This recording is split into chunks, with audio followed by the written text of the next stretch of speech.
ये किसी मूवी की शूटिंग नहीं, बल्कि ये चल रहा है प्री वेडिंग फोटोशूट, जो कि आजकल बहुत पॉपुलर हो रहा है कपल्स में। हर एक कपल, फिर चाहे वो रिच फैमिली से हो या मिडिल क्लास से, बड़े बड़े टूरिस्ट अट्रैक्शन पर जाकर ये फोटोशूट करवाते हैं ताकि अपनी शादी को यादगार बना सके। पर क्या आपको पता है कि इस पर कितना खर्चा आता है? इस फोटोशूट की एवरेज कॉस्ट है 40 से 70 हजार रुपए, और ये एवरेज कॉस्ट है। हाई तो फिर जितनी भी आपकी हैसियत है उस हिसाब से हो ही जाएगी।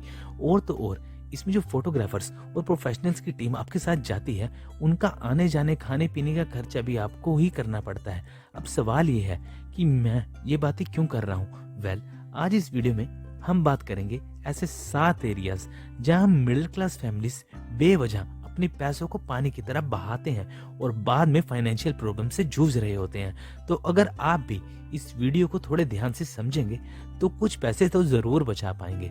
तो आइए शुरू करते हैं। तो सबसे पहला एरिया जहां हम अपने पैसे बिना सोचे समझे वेस्ट करते हैं वो है शादी।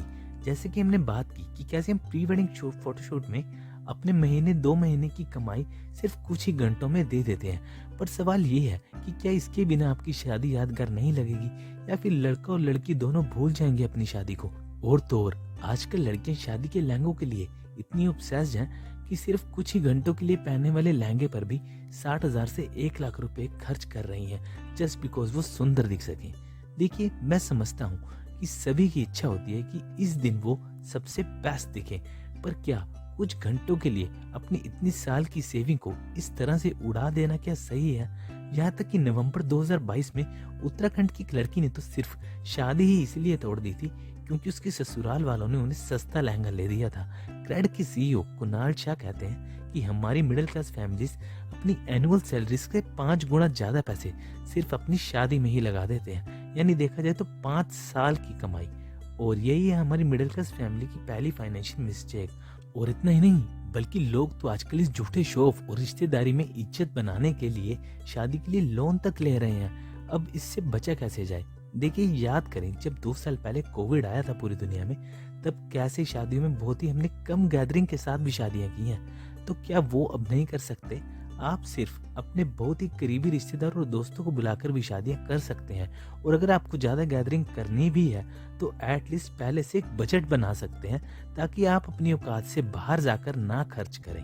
तो अब मूव करते हैं सेकंड एरिया पर, जहां पर इंडिया के मिडिल क्लास वाले लाखों रुपए उड़ा रहे हैं, और वो है स्पेंडिंग ऑन ब्रांड्स। हाल ही में वायरल हुए मिनिस्टर नितिन गडकरी की वीडियो, जिसमें उन्होंने बताया कि कैसे लिवाइस जैसी इंटरनेशनल ब्रांड्स भी इंडिया से खादी डेनिम मंगवाकर उस पर अपना ब्रांड लगाकर उस डेनिम को कहीं गुना ज्यादा प्राइसेस में मार्केट में बेचते हैं, और हम भी उसी चीज के इतने पैसे दे देते हैं just because of brand value.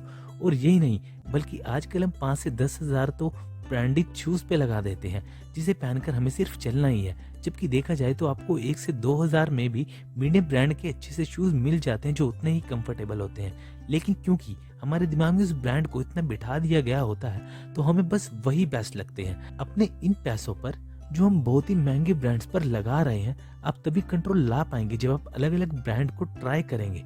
तो आपको पता लगेगा कि कम प्राइस में भी आप उसको उतनी ही वैल्यू मिल सकती है। एक स्टडी के अकॉर्डिंग 28% इंडियन अपने लाखों रुपए ब्रांड्स पर इसलिए खर्च करते हैं ताकि वो सोसाइटी में अपनी अमीरी दिखा सकें, फिर चाहे वो प्रोडक्ट उनके लिए कन्वीनियंट है भी या नहीं। इससे बचने के लिए आपको एक समझदार आदमी की तरह सोचना होगा। जो चीज आपके लिए कन्वीनियंट है ही नहीं, उसे क्यों बाय करना है? और किसी भी चीज को खरीदने से पहले एटलीस्ट 2 बार जरूर सोचें कि आप उसे क्यों ले रहे हो और किसके लिए ले रहे हो। ऐसे ही एडवर्टाइजमेंट्स या ऑफर्स से इन्फ्लुएंस होकर कुछ भी ना ऑर्डर कर लें। अब मूव करते हैं हमारे नेक्स्ट पॉइंट पर, जिसका नाम है लोन्स एंड क्रेडिट कार्ड्स। अब शो ऑफ के इस जमाने में अगर आप किराए के घर में रह रहे हो तो आप शायद पुअर कैटेगरी में फॉल करोगे, जो कि मिडिल क्लास फैमिली के लिए बुरे सपने की तरह है। और सिर्फ इसी वजह से वो होम लोन्स करवा रहे हैं ताकि अपना घर ले सके। अपना घर लेना कोई बुरी बात नहीं है, मैं तो खुद कहता हूँ कि हर इंसान के पास अपना खुद का घर होना चाहिए। लेकिन बिना फाइनेंशियल प्लानिंग किए होम लोन लेना आपको सड़क पर भी ला सकता है। चलिए समझते हैं एक एग्जांपल से। मान लीजिए आपके पास थोड़े बहुत खुद के पैसे हैं और आपने 20 लाख का लोन ले लिया। अब क्योंकि ऑलमोस्ट सभी बैंक का इंटरेस्ट 9% है, तो आपको इस 20 लाख के लोन को 20 साल में चुकाने के लिए आपको 43 लाख देने पड़ेंगे, यानी 20 लाख पर 23 लाख का इंटरेस्ट। थोड़ा ज्यादा नहीं हो गया ये? अब जो भी है, सच्चाई तो यही है। तो होम लोन लेने से पहले एक बार अच्छे से फाइनेंशियल प्लानिंग जरूर कर रहे। और यही नहीं, बल्कि बैंक की ऐसी और भी स्कीम्स हैं जिससे हम मिडिल क्लास वाले अट्रैक्ट होकर अपना ही नुकसान कर रहे हैं। अब एफडी की ही बात कर लो तो जैसे आज के टाइम पर सिर्फ 5 से 6% ही इंटरेस्ट मिलता है आपको एफडी में, जबकि इन्फ्लेशन 8 से 9% हर साल के हिसाब से बढ़ रही है। तो इंटरेस्ट मिल भी गया तो भी क्या फायदा जब उन चीजों के दाम इतने बढ़ गए होंगे। इसलिए आपको अपने पैसे हमेशा वहां इन्वेस्ट करने हैं जहां आपको इन्फ्लेशन से ज्यादा इंटरेस्ट मिले। इन्फ्लेशन को अगर डिटेल में जानना चाहते हैं और जानना चाहते हैं कि आप अपने पैसे कहाँ इन्वेस्ट करना चाहिए, तो आपको हमारी इन्फ्लेशन वाली वीडियो देखनी चाहिए जिसका लिंक मैंने डिस्क्रिप्शन में दे दिया है, और उसे आप इस वीडियो के बाद जाकर जरूर देख लेना। अगले पॉइंट पर मूव करने से पहले जल्दी से चैनल को सब्सक्राइब कर दो। तो हमारा अगला एरिया जहाँ हम अपने पैसे वेस्ट कर रहे हैं वो है फास्ट फूड। आजकल फास्ट फूड बिजनेस वालों की तो मानो लॉटरी लगी हुई है, स्पेशली मोमोज वालों की।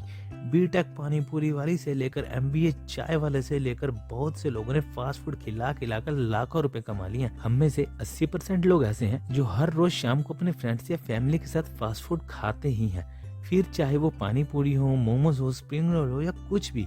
अब ऐसा नहीं है कि इस पर हमें कोई डायरेक्टली लाखों रुपए लग रहे हैं, सिर्फ 100 या 200 रुपए का ही तो खाते हैं। बट इन मोमोज वगैरह से जो फ्यूचर में आपको बीमारियां लगने वाली है ना, जो कि मैं चाहूंगा कि आपको कभी ना लगे, वो आपके लाखों रुपए लेकर जाएंगी। और दर्द और डिफिकल्टी जो होगी वो अलग। पॉइंट ये है कि हम मिडिल क्लास वालों को ऑलरेडी पता है कि ये सभी चीजें हमारी हेल्थ के लिए सही नहीं है। अब ये पिज्जा वगैरह 300-400 का आपका पिज्जा आएगा, उसमें इतनी कैलोरीज भी होती हैं, है ना, और हमें पता भी नहीं कि इंग्रेडिएंट्स जो यूज हुए हैं वो फ्रेश हैं भी कि नहीं है। पर फिर भी हम घर का खाना छोड़कर ये सब चीजें ज्यादा प्रेफर करते हैं। फास्ट फूड आपके पैसों को डायरेक्टली नहीं लेती, पर इससे जो डिसीज लगती है ना वो सब ले लेती है। और रिमेम्बर, हेल्थ इज वेल्थ। वो अगला एरिया जहां मिडिल क्लास वाले अपने पैसे वेस्ट करते हैं वो है एजुकेशन। इकोनॉमिक टाइम्स की एक रिपोर्ट बताती है कि हम इंडियंस अपने बच्चों की प्राइवेट स्कूल की 3 से 17 साल तक की एजुकेशन में ही एवरेज 30 लाख रुपए लगा देते हैं, जिसमें बुक्स भी आ गई, कोचिंग भी आ गई, ट्यूशन भी आ गई। इवन आजकल के अच्छे प्राइवेट स्कूल की एडमिशन फीस ही इतनी है कि आपकी 1 मंथ की सैलरी लग जाती है। और ये सब करने के लिए पेरेंट्स को प्राइवेट स्कूल्स के लिए एडमिशन लेने के लिए ना लंबी लंबी लाइनों में सुबह 4-4 बजे लगना पड़ता है। और अभी तो मैंने college, IIT, IAS, UPSC coaching की तो बात की ही नहीं, जहाँ तो इससे डबल पैसे लगते हैं। ये तो सिर्फ हमने 17 साल तक के एक्सपेंसेस की बात की है, लेकिन इतना पैसे लगाने के बावजूद भी लाखों बच्चों को नौकरी नहीं मिल रही।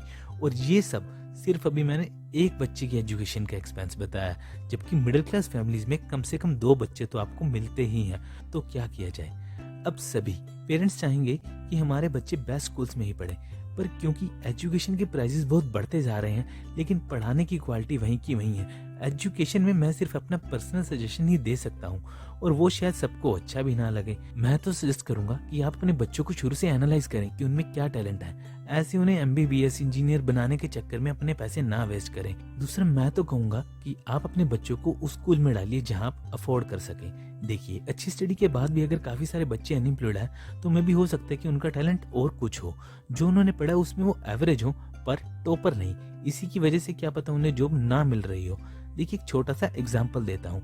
कुछ पॉपुलर यूट्यूबर्स हैं जैसे बीबी की वाइन्स, कैरी मिनाटी, सौरभ जोशी और भी बहुत से, जिनकी पेरेंट्स ने शायद कभी ना सोचा हो कि ये इतने पैसे कमाएंगे, या उन्हें ये भी कहा हो कि ये क्या कर रहे हो, इन वीडियोस में क्या रखा है, लेकिन आज वही कहते होंगे कि शाबाश बेटा और वीडियोस बनाओ। शायद ये सभी किसी भी जॉब में इतना ना कर पाते जितना आज ये यूट्यूब से कर रहे हैं। और ऐसे ही कुछ सिंगर्स, डांसर्स, वीडियो गेमर्स और भी 1000 टैलेंट है। I know, as a parent आप हमेशा चाहेंगे कि बच्चों का भला ही हो, बट आप उनके टैलेंट को भी सपोर्ट करके उन्हें सक्सेसफुल बना सकते हैं लाइफ में। तो एजुकेशन को मीडियम प्रायोरिटी देते हुए बच्चों के दूसरे स्किल्स या टैलेंट्स भी देखें। हाँ, अगर आपका बच्चा पढ़ाई में शुरू से ही बहुत अच्छा है, बहुत ब्राइट है, तो फिर जरूर उसकी पढ़ाई पर पैसे लगाएं। लेकिन अगर नहीं है तो फिर इस ट्रैप से जितना हो सके उतने पैसे सेव करें। और अब मूव करते हैं हमारे आज के लास्ट पॉइंट पर, जो है कार्स। इंडिया की कार बैंक रिपोर्ट के अनुसार हमारे इस ईयर की कार सेल लास्ट ईयर से 10% ज्यादा थी।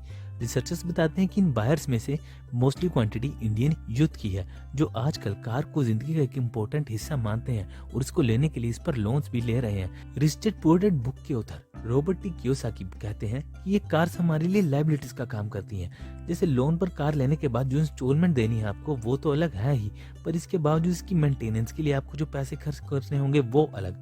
यानी ये हमारी जेब से हर महीने पैसे निकलवाती ही हैं।